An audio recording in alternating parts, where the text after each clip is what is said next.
So na hope mko sawa, kila mtu ako sawa mahali popote anapo hii video. Nataka tuongee tu vitu chache. There's a lot that has been happening over the last close to 2 weeks now. Mambo ya football Kenya hii, na najua kila mtu akiona video na unione inakuwa it's like just a football topic, yeah. On Friday I traveled to Isinya, anticipating a get together na former football players. Most of them wale tulicheza nao timu moja, so the majority of players wale walikuja ni wale tulicheza nao Kenya Breweries. Na nashukuru sana Polo Nyera kwa kuja, nashukuru Agri Evayo, Ghost Mule, unajua Anthony Ochieng, jirani wangu hapa hivi hapa mali naishi, Vitalis War, Bobby, watu wengi wanaponywa mtaani kama Bobby.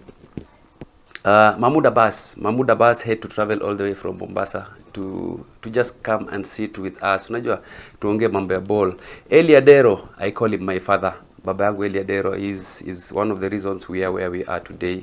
Were it that Eli Adero was not strict when we were growing up in football, then sifikiri kama tungekuwa mahali tuko hapa leo. So namshukuru sana Eli Adero, rafiki yangu mkubwa sana Shem Nyaberi.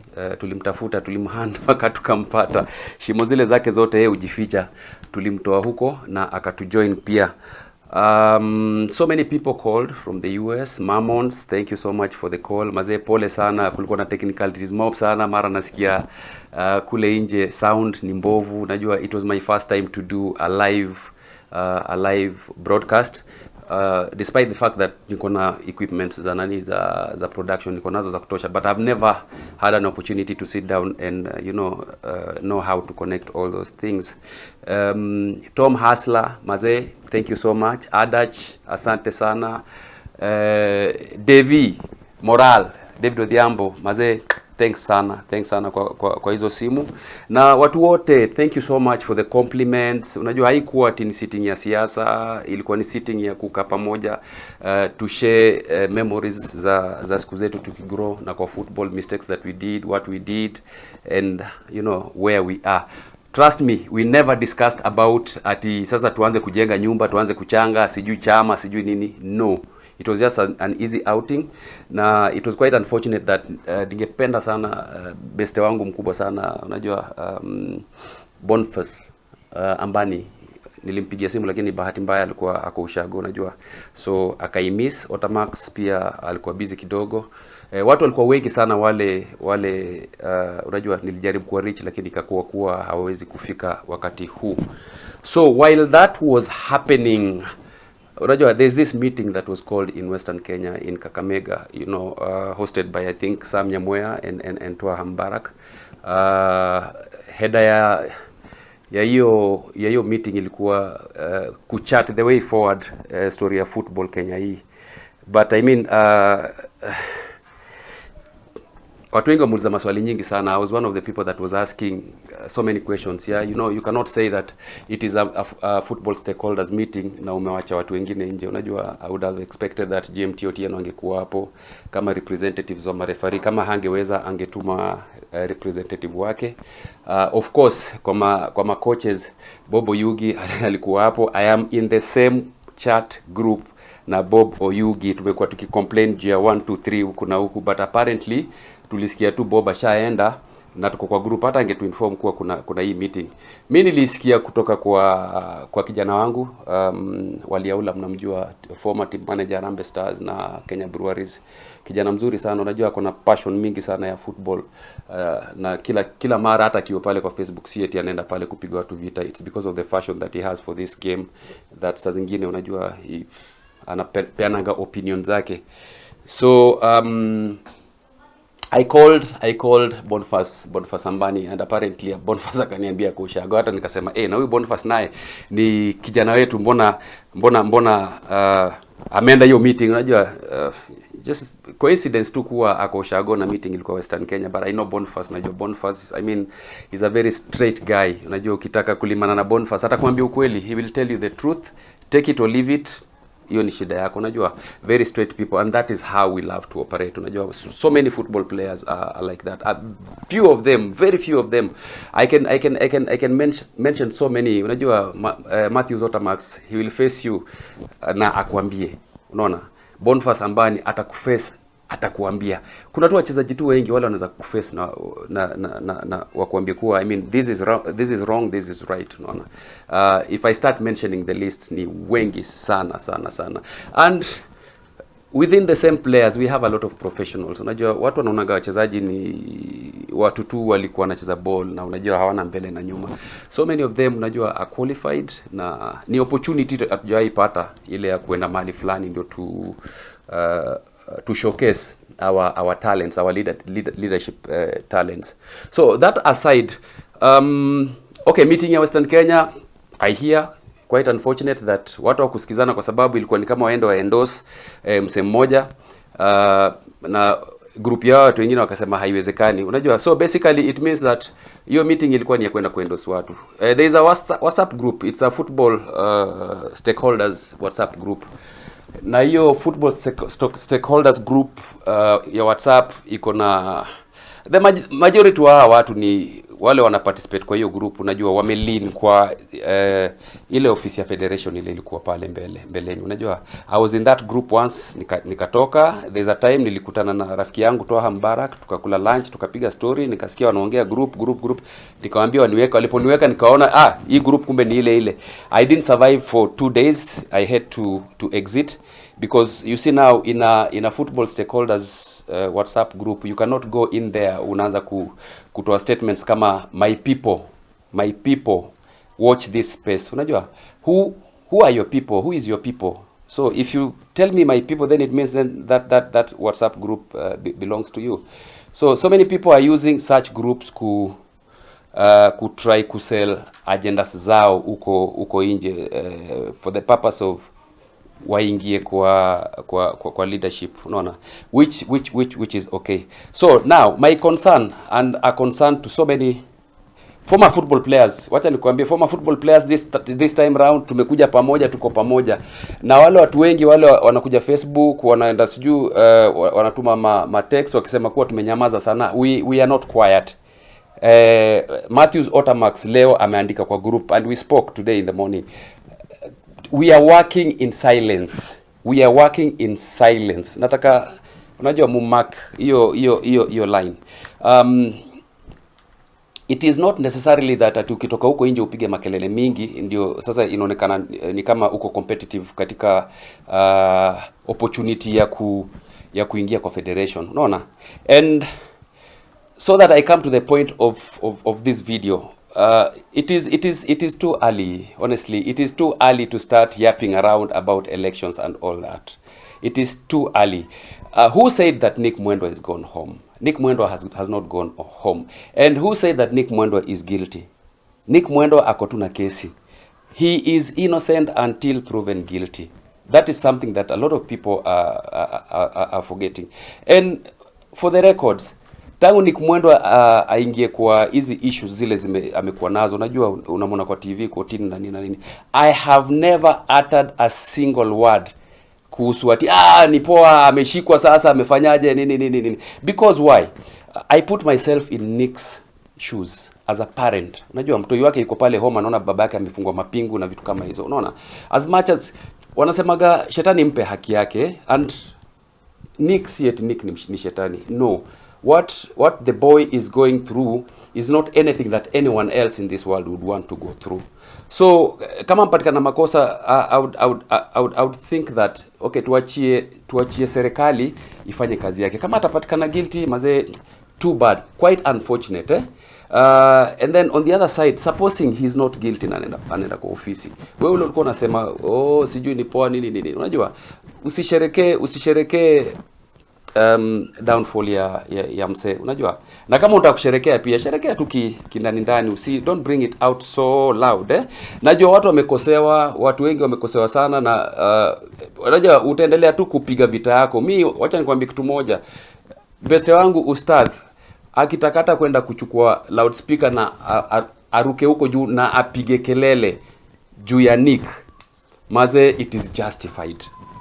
It is justified, and I'm not saying that watu wengine hawako justified kusema vitu kama hizo. Unajua what Ustadh has gone through, unaona huyu kijana alikuwa anafanya super sports kidogo, sijui nini kafanyika, ndio huyo amechomoka kazi yake, sijui anataka kufuta. There is a time I spoke with him at night nikiwa hapa, tuko kwa chat naye akaniambia, Shoal maze, mimi job yangu iko at stake kwa sababu FKF wametuma barua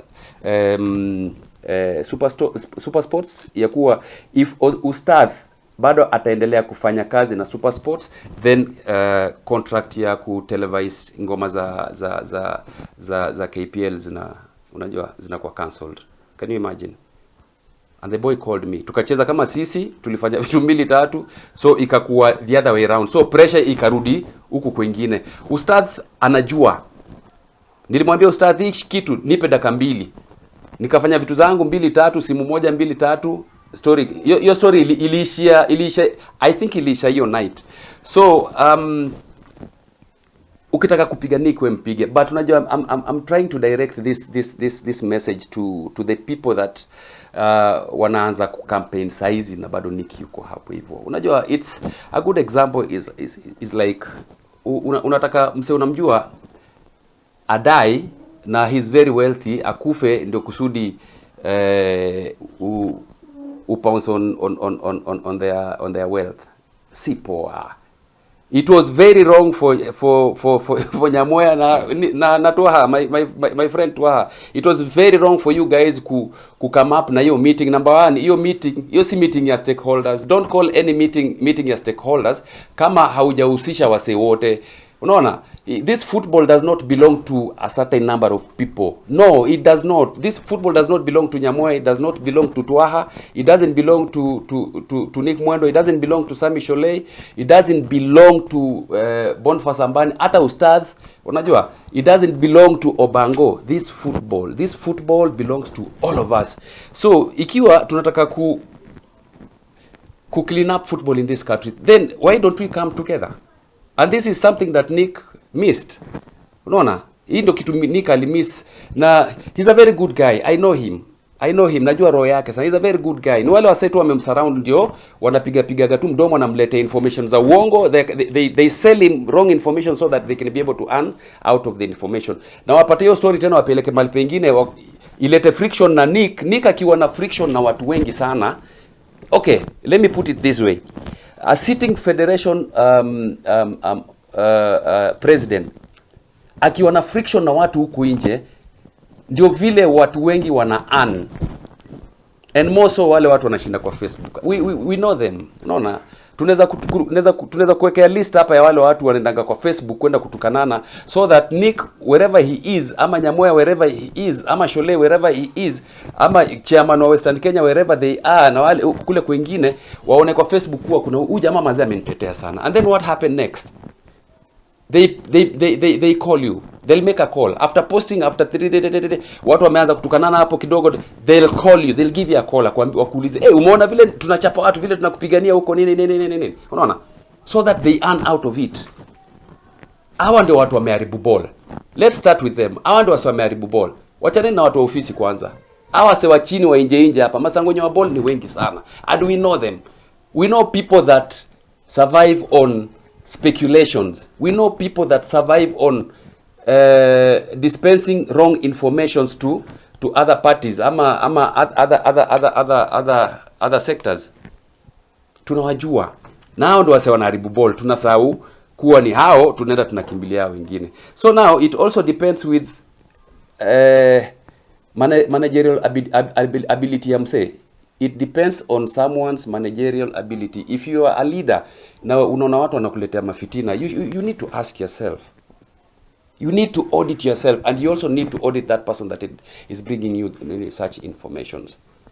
Unafaa kujua mse ananiletea information ndo nini ifanyike. Ndio mcrash na wase. The more enemies you have, ndio vile hase wanafaidika. They eat from both ends. Atakulia upande yako na atakulia kwa upande ya ule amemshtaki ama amekushtakia. That is how they operate. So now the point ama the subject for this video is to tell Nyamoya and the group that it was very wrong of you kuenda kufanya hizo meeting. Na mnaenda kufanya meeting ya kitu gani? You guys have been in that office. I was with you in that office. What did you do? What is it that you want to do now that you could not do then? Unaona? Si tumeenda huko nje, instead of unajua hustling too hard to earn our money, sisi tunaona tu pesa ya football ndio pesa rahisi ile ya kukula ya kunani ya kuchukua ama ya kuiba. Apart from football, what other business have you done? What other business do you do? Unafanyaga kazi gani ile huku nje inaonekana? Mimi na install ya watu internet kampuni yangu. Hata natengeza pesa kidogo sana. Everyone knows that I install internet for corporate companies and homes. Unaona? I put up GSM towers. At least watu wanajua nafanya nini. Wewe utazunguka tu 1 year, 2 years, 3 years, 4 years, election ikianza kuja ndio unatokezea. Your work ulizaliwa kukuwa leader wa football. No, I mean, achia watu wengine wafanye job. Unaona? Wachezaji wanafaa kufanya, and it is our time. It is our time now, wachezaji, it is our time. I was pissed off when somebody calls us former football players. Hata watu wanasema afadhali tuitwe legends. Mtu anatumia former football players kama takataka. Unajua hawa sewa kuomba, tunaonaga pale City Stadium, nyinyi watu wa kuomba, unaona? Maofisi za watu mnaingia. We are not beggars. We are not beggars, and those players that are suffering out there, it is not by choice. It is not by choice. And it is not that walifanya vitu mbaya alafu ndio wakajipata mali wako hapo hivyo. Supposing federation ingekuwa inafanya job na wachezaji, those that retire wanaanza kupewa job fulani. Ule akiretire anapewa job fulani, anapewa job fulani, na pia mnafungua nafasi ya wao mpaka wakuwe ma president. But hakuna federation yote ishawahi kutaka kufanya job na nani na former players. None. If there is any, type hapo chini. Uniambie ni federation gani ishawahi kuwa na zaidi ya wachezaji 5 wala wanafanyia federation job. Hakuna. Because why? Because we are a threat. Because this is our game.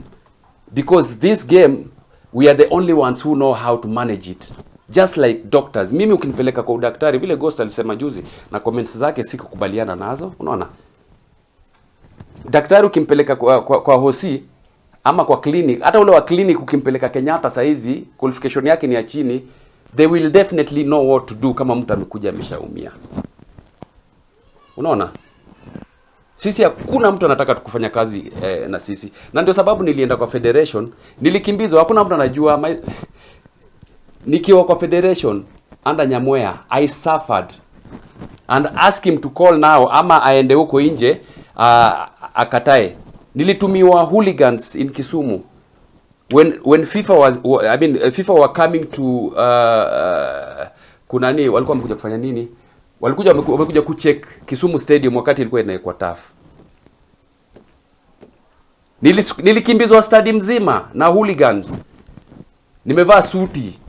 Nyamwea yuko hapo, Aduda yuko hapo, Alila yuko hapo, Usenteri yuko hapo hivyo, Angeline yuko hapo hivyo, Doris Petra yuko hapo hivyo, wananiangalia. Wengine in fact wanacheka. Just because hao ni mwataja wote walikame to the office na kampi ya Nyamwea. Na mimi nimekuja kwa kampi ya Hussein Mohamed, lakini bahati mbaya Hussein Mohamed akashindwa. Usenteri alikuja kwa kampi ya Hussein Mohamed, tuliingia na yeye. Robert Asembo alikuja independent. So tulikuwa watu 3 against watu wa 6. Watu 5. Oe, nimesahau Mkolwe pia. So jamaa hii group ya kina Nyamwea hii walikuwa washasikiza na positions. Unaona kama saa hizi vitu zinaendelea kwa politics, wanataka sijui hii chama iungane na hii, unajua principles, lazima wakae chini wasikizane. Wewe tukiingia utachukua hii position, utachukua hii position. Nafikiri hiyo timu ya Nyamwea walikuwa washasikizana. Alila alikuwa ameambiwa ukifund hizi campaigns zetu, wewe ndo utakuwa chairman of finance. And by FIFA books, chairman finance anafaa kuwa vice president. Hapo ndo nilianza kupigwa vita. And so that you know, I went and voted from Kitale because IEBC ndo walifanya hiyo election ya 2011. I voted from home Kitale. Nilikuwa najua nitashinda na nilitaka ni celebrate na familia yangu, and that is basically what I did. Hata siku celebrate juu on this other side Hussein Mohamed alikuwa ameshindwa. Nilikuwa najua sasa mimi mali nimeingia, nimetupwa tu kwa shimo hili kuna masimba.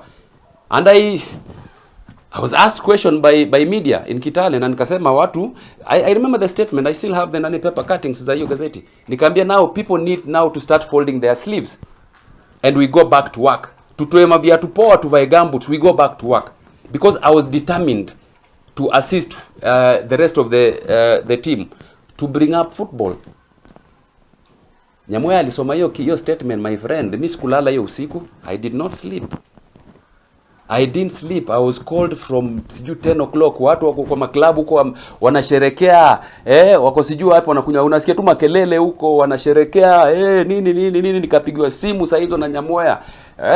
Shole, hii ni statement gani unatoa hii kwa nani? Who are you? Who gave you permission to release a statement? I think I've just been elected a vice president, and I'm not releasing any statement ati kudimini mtu wote ama nimeruka protocol. Hapana. Wewe umetoka kwa nani kwa voting hall, umekuja hapa nje, umekutana na news reporters wamekungojea hapo hivyo. In fact nimetolewa huko juu na bebwa na watu wa Kitale juu, wanasema mtoto wetu ameshashinda. Wanauliza so Shole, what next? Nikatoa statement. Hiyo simu, trust me, niliongea na watu wote.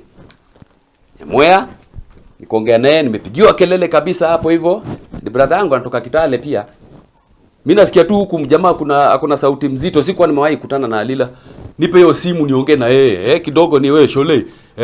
Umeanza mapema unajua vile Alila uongea. Alila by the best yangu sana.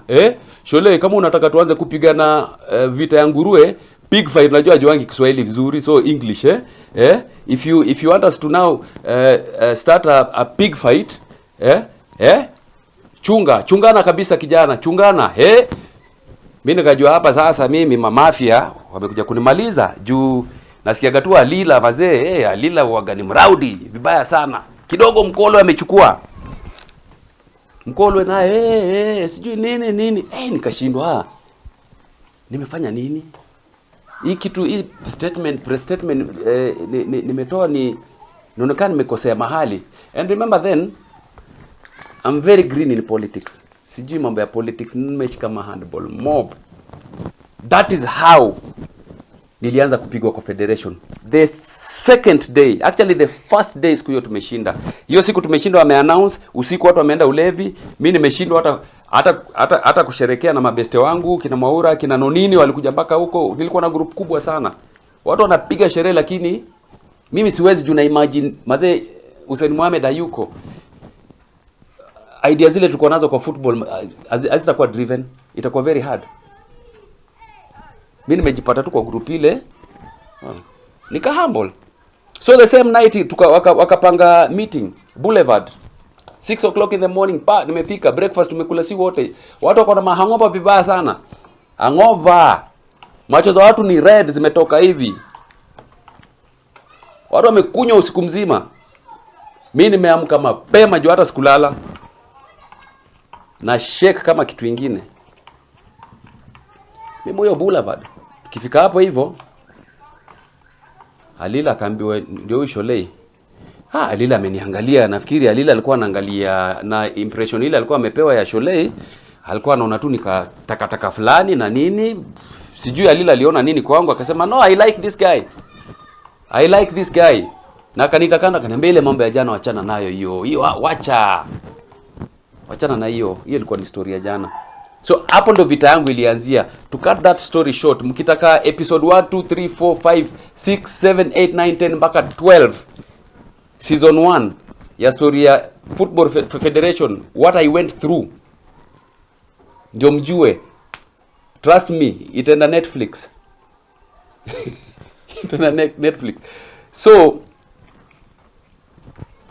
I'm just trying to say, acheni mbio za kukimbia kuanza ati ku strategize ati kujiposition for what? Caretaker committee is here for 6 months. Nick Mwendo wherever you are, kama unaiona mazee pole, I'm not going to mention your name. Na nikimention siko ubaya. Instead of Nick Mwendo ndako nasema FKF officer. Unajua? FKF, the current I'm saying current FKF office, kwa sababu CS amedisband tu nini the federation. Hakuna mtu kwa federation amepatikana guilty. Sasa ndio tukajua sasa now this thing is open. And it cannot be open until caretaker committee wata announce kuwa kutakuwa na election siku fulani. Siku zile wata announce kutakuwa na election siku fulani, siku hiyo ndio tutaanza kimbia hapa na pale tu nini. Unajua? Sasa mkitaka kuita hiyo meeting yenu ya Western Kenya, hiyo hapo sasa ni sawa. Nyinyi muite kama nyinyi, msiite kama stakeholders. Sababu hakunaga story ya stakeholders and Kenyans. Chungeni, hawa ndio maconmen wa football. Mtu asikuja akatumia ati sijui jina stakeholders. No. Hakuna stakeholders kama si watu wote Kenya hii. Hakuna stakeholders kama si online team ya Facebook, ya Twitter, ya YouTube. Wale juzi wamesukuma CS na wale wamepiga Senate vita. Siku mbili mfululizo kuna pressure kwa internet. So ukienda kwenda kufanya meeting huko Western Kenya unasema wewe stakeholder. What about those people that contributed on the decision the government reached just the other day? Aren't they stakeholders? Hao ni stakeholders pia, wako na stake. They are supposed to be there. Tuko na organizations nyingi sana hapa. Tuko na ya marefari, tuko na ya macoaches, tuko na kefo ya wachezaji. Hiyo kefo pia naye anyway, tuko na kefo ya wachezaji. Tuko na body moja ile watu waga wameitake for granted. We have a fans body. KFOFA, Kenya Football Fans Association, kama nimeipata right. Tuko na KFOFA. Nobody cares about KFOFA. So wao ukienda kusema ati stakeholders huko, stakeholders ni hao jamaa wanapiga makelele huko kwa stadium. Angalia Jaro Soja anataka kujiua, anataka kulipuka, unajua? Utafikiri ako na bomu amemeza, anataka mali yako, kila ana hasira juu boli yetu mali iko ni mbaya. Alafu unaanza kuongea shit, unaona? Ukianza kuongea tu vitu za ujinga, msa atalipuka, ataongea vile anataka. He's not doing that because ni muharoganda pana. It is a passion that the boy has in football. Na kama football haziendi right, wao unaenda kupiga Gor Mahia yao na anaona by the hii naye ni kuonewa atakupiga. If you don't involve such people kwa meetings hizo unasema za stakeholders, boss, forget about it. Wacha kutudanganya ati stakeholders bwana. And former players tumechanuka, we are working together, tunapendana vibaya sana. Saizi tunapendana sana. And we want to take this thing. We will take it if we have to. Na mimi nitakwambia aje, hii kitu tutaichukua kwa next elections. Tutaichukua kwa next elections kama former football players. Kama players wale ndio mjue sisi pia tunajua kufanya kazi. Mtajua, we will take it. This time round ni wave. Tutaichukua. It doesn't have to be me. Tutajuu wase wengi sana wametutake for granted. Wachezaji ni watu wa kuombaomba wapi shilingi 10,000 na nini. Okay, fanya meeting, ita wachezaji wa 10 wakuja wasimame hapa nyuma ya nini. Hapana, hiyo imeshaisha. We are having a meeting ya former, in fact tonight tuko na meeting ya former players. Tutafanya online meeting and then we chat the way forward. But election yetu ni kulingana na kalenda ya FKF. We are going by that.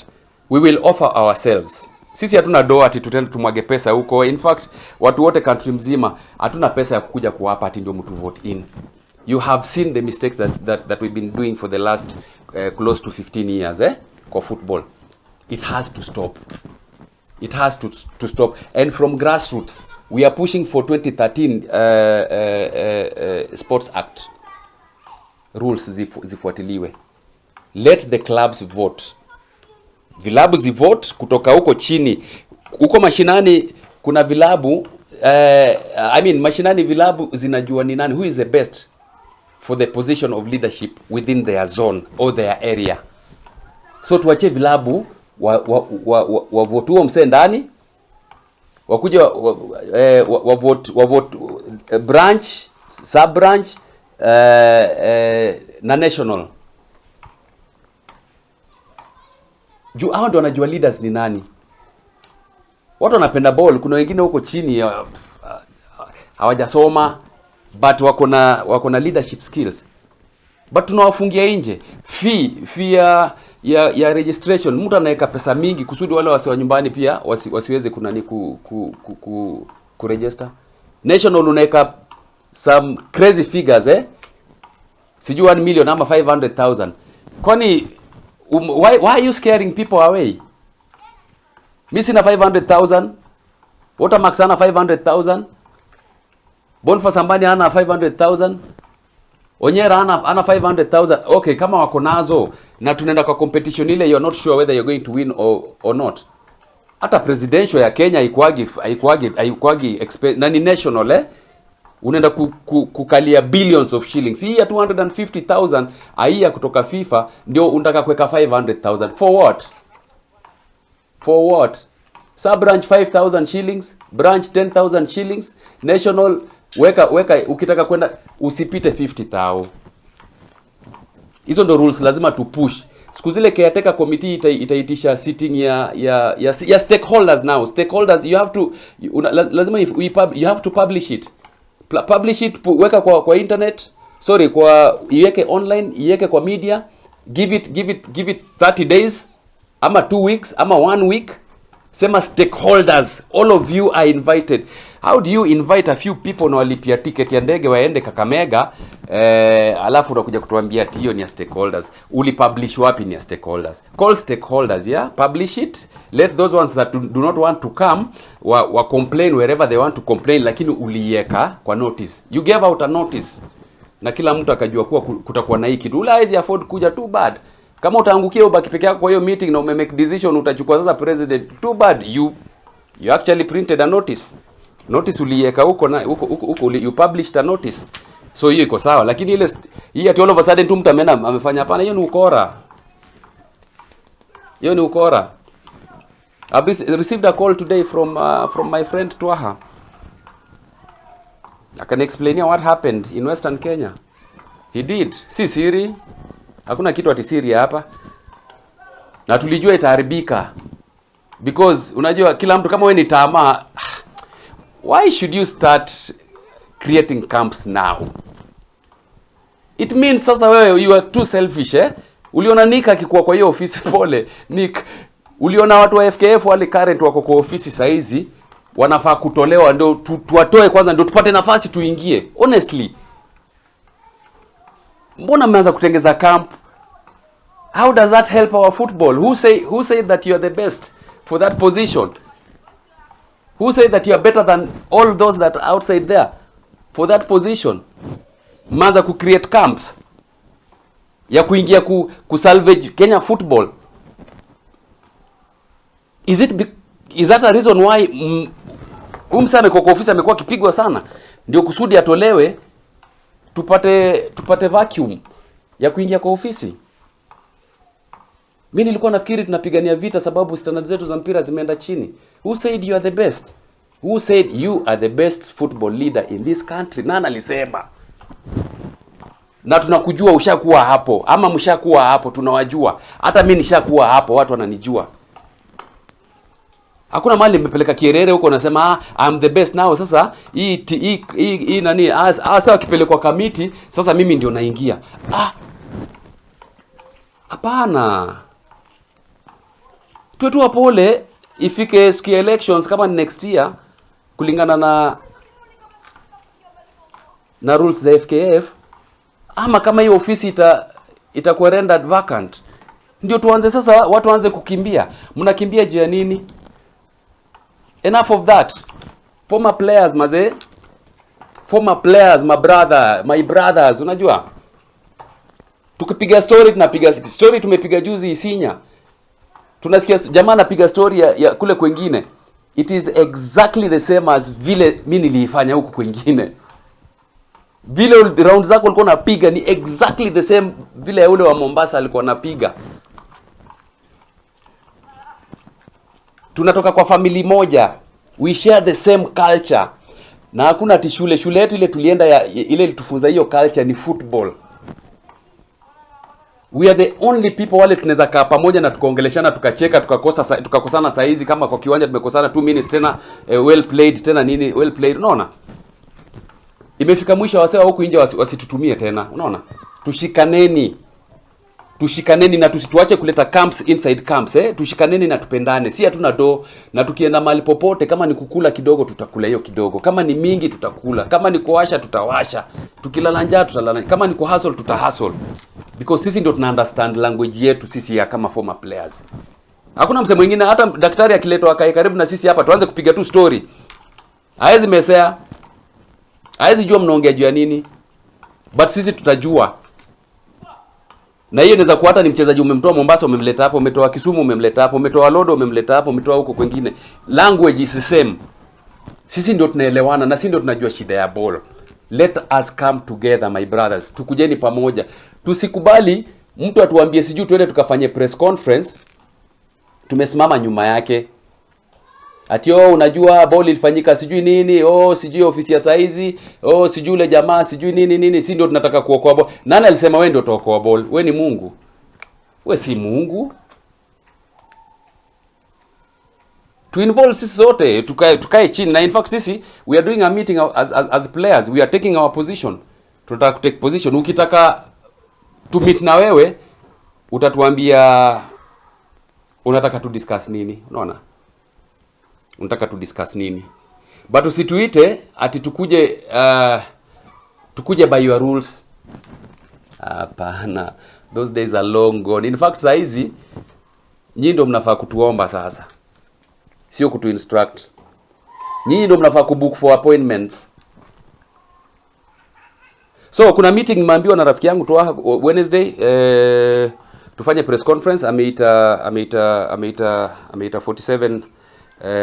47 chairman wa counties zote za ball. So sijaambiwa agenda ni nini, aliniambia but nikasema I cannot decide for myself ama by myself. I have to consult. So nimeongea na Otamax, nimeongea na Boniface, nimeongea na Polonyera, nimeongea na wase wengi. Nimeongea na Mulama, Titus, tumekuwa na Patrick Kijiko. Nimeuliza opinion yao. Wamesema size it's too soon. Hatuwezi kana na mtu yote. Unaona, hatuwezi kana na mtu yote to discuss mambo ya federation actually. Sisi wenyewe hata hatujakaa. Kwa sababu ofisi bado imedisbandiwa tu, wamepiga tu ka break. Na hakuna ati mtu amesema kuwa kuna elections kesho. So si tutakaa tu to chat the way forward, boli yetu imendaaje nini na kitu tunafanya saa hizi we are rallying behind we are rallying for players to come together from grassroots, kutoka huko chini mpaka huko juu. Ikifika siku ya elections tutaenda mpaka huko chini, tuambie former players wasimame kuanzia chini mpaka hapa juu. Unaona? And it does not mean that we are not going to work with anyone else. Na pia sisemi ati we are not going to work with anyone else. Nika hiyo federation ni yetu, hapana. Sisi tunataka kujipackage, we are coming as former football players. Kama tutaanguka tunaenda kuanguka safari mara moja, tuachane na mambo ya ball, tuende tufanye kazi zetu. Unaona? But hiyo story ati sijui nani wanagawanyika na huku wachezaji mazee, hiyo sasa hiyo itaisha. Tumeongea, wachezaji wameelewa kuwa tumesuffer for long and we are going to work together. Tuna organize na ma principals. Unajua mimi hata si principal. Tunaongea na ma principals tuone ni siku gani tunaweza kuenda mahali kama vile tulifanya juzi, hiyo meeting ya get together hiyo ya Kenya Breweries Football Club, class of 90s. Alafu to chat the way forward. But sifikiri kama kuna mchezaji wote anataka kwanza kudiscuss story ya elections za saizi. Juu hiyo kiti bado iko na mwenyewe. Wale wanataka kukimbia up and about, then we are not a party to that. I am saying that on behalf of those that I have talked to. It is too soon, it is too early to actually go and sit down and start talking about Kenya football statements na vitu kama hizo. Hata leo hiyo hiyo link nimepaste kwa Facebook.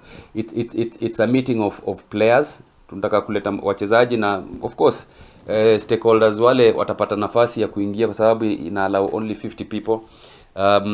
We chart the way forward. Alafu from there then we widen this thing. Unaona kuna wase wengi sana hapa Facebook, kuna watu wengi sana wale wako passionate na football hata kunishinda mimi, kushinda huyo Otamax. Kuna wase wengi sana. Kuna watu KPL chat hapo wengi wanapenda ball vibaya sana, of course, na kuna wale pia okay, wote wanapenda ball. Kuna ule anapenda ball sababu ana support mtu fulani, but the majority saizi wanataka change ya ball, wataki kujua nani atakuwa hapo, wanataka kuona ball imechange. Those are stakeholders, those are people that we have to start engaging with them right now. Unajua, if you cannot, then sioni kama hii ball itaenda mahali popote. So that's basically what I wanted to say. Ya kwamba sisi kama wachezaji tunaongea and we are working in silence, na it doesn't mean that when we are not shouting out there then it means that we are not we do not want to offer ourselves for positions. You cannot now start offering yourself and you don't even know whether the office is going to run vacant. No, we're just being careful. Tukingojea ile the right time, but for now tuko pamoja, tunaongea wachezaji, tuko pamoja intact. Najua watu wengi wangependa kuona wachezaji wako pamoja, mtatuona pamoja very soon, hata kama si eti na si by there tutaenda, we don't need to go to big hotels ati siju tumevaa masuti ziko siju kukula ama nini kitu gani. Hapana, tunakutana tu kwa kiwanja Nyayo ama twende nini Camp Toyoyo, wachezaji tupige meeting yetu hapo kwa jua. Sisi tushazoea jua na mvua, tupige meeting yetu to chat the way forward. But mi nita insist that tafadhalini tukiitwa meeting tuache kukuja na division kwa meetings. Unajua, let us come and chat positively. Tusianze kusema by the way unajua hapa hivi labda itawezekana. Hapana, inawezekana. Kama wale some of us wale wako labda wanauoga kidogo, fadhali ukuje tu usikize, so that you do not discourage those that want to run with the mantle. Unaget? So mimi nilikuwa nataka tu kuaddress hiyo story ya Kakamega. Nafikiri nimeenda overboard, nime discuss juu ya vitu tofauti, but all is going to be well, that's for sure. Wale wachezaji mmenyanyaswa miaka nyingi sana mazee, poleni sana, na tunajua sisi wote nini na happen kule nje.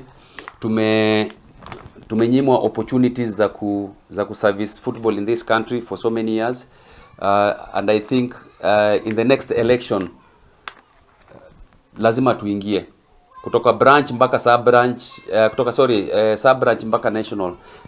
Wachezaji ingieni hapo, tuingieni hapo ndani, tuingie tusukume hii gurudumu. Wacha tuanguke, I mean ukianguka so what?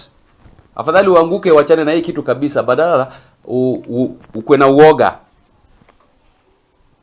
Tuingie kwa hii kitu na tushikane mikono. Tukishikana mikono, unajua tukiwa na force, tukiwa ni wave sisi. Unajua wave upitaga na wasee wote. Yeye upita na wasee. Wave hata kama watu walikuwa kupendi kwenu huko, lakini hii wave ndio imepita, itapita. So let us create that wave. Let us create that wave in the next elections. Not now. Hakuna elections imeitwa, in the next elections. Kama ni next year vile imewekwa na FKF, so be it. But let us create a wave that is going to clean up Kenya football. Asanteni sana, tuendelee kuongea. Kama kuna comments, tandika hapo chini, alafu unajua to discuss more. Thank you so much.